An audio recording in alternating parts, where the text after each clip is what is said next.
a vision of the rise of the Antichrist. I saw an older gentleman dressed in a dark suit of fine cloth and gold detailing on his cuffs let out a laugh. His laughter was neither cheerful nor warm, but harsh. Breakfast, a sound that trailed through the air like a poisonous whisper. Each of his exhalations was a hiss that echoed in the vast room, irritating my ears. His sunken, mocking eyes shone with the reflection of the golden lights illuminating the room. He raised his crystal goblet, swirling the red liquid inside with the skill of someone accustomed to elite celebrations. The entire world crawls at his feet, his voice proclaimed with vile satisfaction, echoing among those present. A woman in a tight-fitting black velvet dress adorned with gold embroidery bowed her head with a calculated smile. Her pale skin contrasted with the deep red of her lips.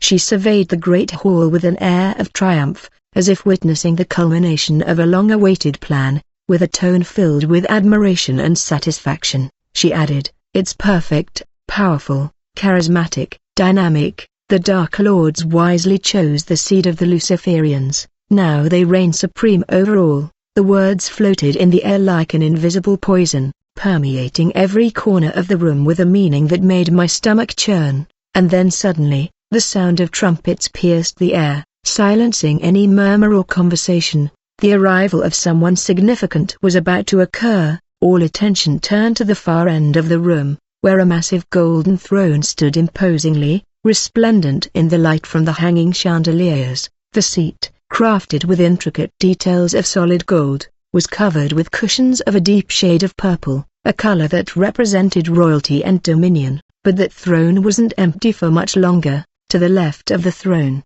a priest in a red robe stood tall, his imposing figure radiating authority. He wore a tall hat reminiscent of papal attire.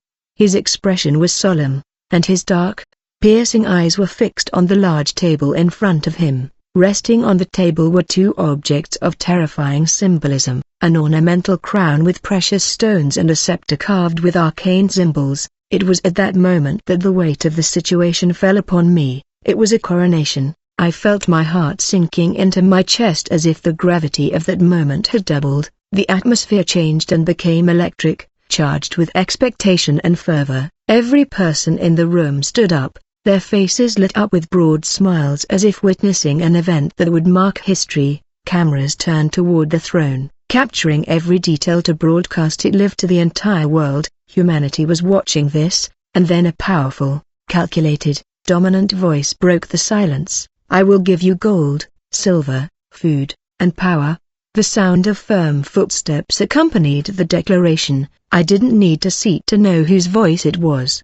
The Antichrist. A shiver ran through my body. I wanted to look away, I wanted to close my eyes, but my body remained firm, frozen by a mixture of horror and responsibility. "Oh Jesus," I whispered in anguish, my heart pounding, "I must watch this, I must bear witness to his coronation as ruler of the world." But there was no response, only silence, and I understood that my duty was to watch, without turning away, without trembling.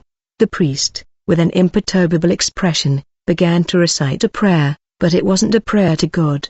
His words were blasphemy, a vile chant in a forgotten language. He invoked something far older than any earthly monarchy. With ceremonious movements, he approached the table, stretched out his hands, and took the crown and scepter. It was then that I noticed the giant Nephilim standing like sentinels on either side of the room near the doors. Their colossal, muscular bodies covered in dark armor gleamed in the golden light of the room. Their eyes reflected no soul. They were the guardians of this profane ceremony, proof that the power in this room was not merely human. The priest raised the scepter with both hands and began to chant. His words echoed with a hypnotic rhythm, but they weren't in Latin, they were Babylonian, a dead language, and yet they vibrated in the air with a supernatural presence. Little by little, he approached the Antichrist, who stood to the right of the great throne. His presence was imposing. His posture was deliberate and calculated. He wore an impeccable black suit with a white shirt that highlighted the contrast of his attire, but what truly stood out was his royal blue coronation robe, trimmed with white fur and decorated with gold and glittering jewels. I saw a beast with 10 horns and 7 heads rising out of the sea. There were 10 royal crowns on its horns and blasphemous names on its heads. The beast I saw was like a leopard, with the feet of a bear and the mouth of a lion, and the dragon gave the beast his power and his throne and great authority. Revelation 13 verse 2. His hands, they were covered by pristine white gloves without a single stain when he received the scepter. His mouth curved in a subtle, calculated smile, but his eyes betrayed him. Those blue eyes reflected no emotion. They were cold, empty, filled with triumphant hatred. A shiver ran down my spine. The priest and the Antichrist looked at each other, for a moment, in a silent exchange. They didn't say a word, but in that fleeting pause, it was clear that something deeper was shared between them, a pact. The priest turned this time to take the crown. He spoke again in the Babylonian language, invoking something I couldn't understand, but which shook me to the bone. I knew it wasn't just a symbol of human authority that was being bestowed. The Antichrist descended to one knee, his head tilted slightly forward, allowing the crown to be placed upon his head. In that instant, his face changed. It was the face of absolute triumph. From the right side of the room, a booming voice proclaimed in a tone of dark adoration, "Hail our supreme ruler of our unified world." The trumpets blared again, cheers erupted throughout the room, shouts of jubilation filled the air. It was a celebration. But it wasn't a celebration of light, it was a monumental deception, a cosmic fraud presented to the entire world as the arrival of a savior. My thoughts began to swirl in my mind with despair. From humanity's perspective, this man was the Redeemer. From chaos, a charming, brilliant, wise, and charismatic leader. He had brought order amidst collapse, stability amidst chaos. But I knew the truth.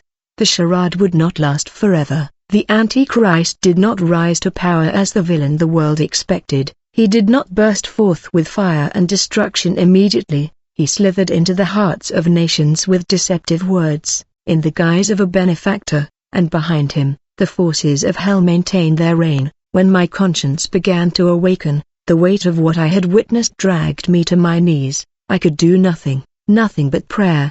My trembling lips cried out, urgently, fervently, with absolute need, "Give me wisdom and discernment, Lord, that I may not be deceived in these dangerous times." Revelation 19 verse 20. But the beast was captured along with the false prophet, who on its behalf had performed signs deceiving those who had the mark of the beast and worshipped its image. Both the beast and the false prophet were thrown alive into the fiery lake of burning sulfur. One of the heads of the beast appeared to be mortally wounded, but the mortal wound was healed, and the whole world marveled and followed the beat.